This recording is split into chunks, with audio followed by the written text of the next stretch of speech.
Ragnarok was Lupino's private nightclub, a den of drugs built into an old theater.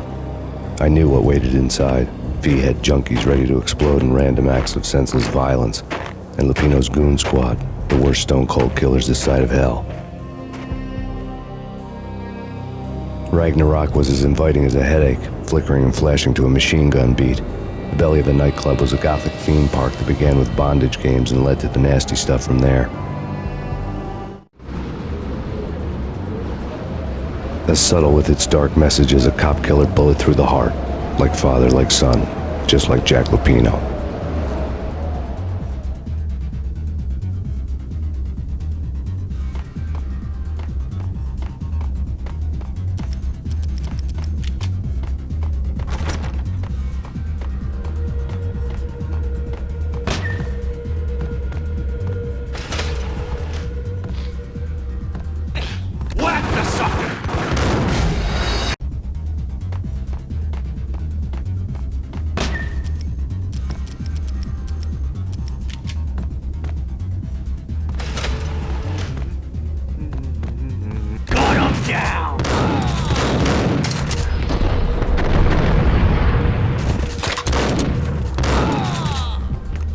The book had never been a bestseller.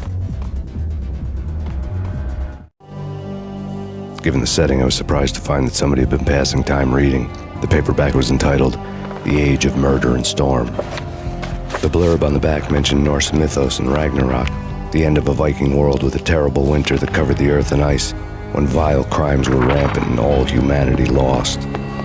I could see how somebody impressionable might get it into their head that we were at the end of time. I was also beginning to see what the nightclub and its owner were all about.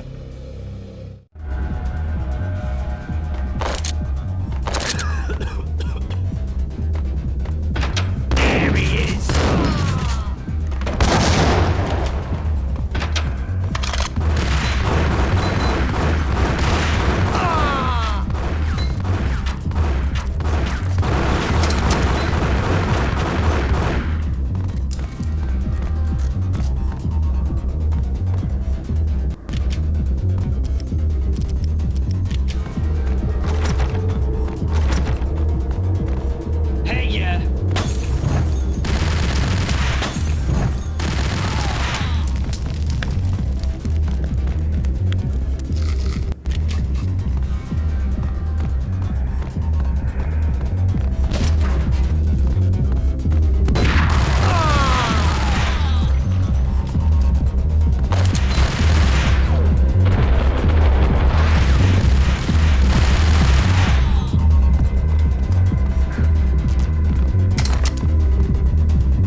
Books on the occult had been piled on the table.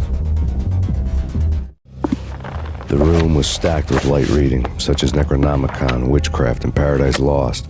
Old exotic titles like Malleus Maleficarum and De Umbrarum Reini Novum Portus. Books with pentagrams on their covers, all dealing with the occult and the infernal, lying between stacks of horror videos and a couple of Ouija boards.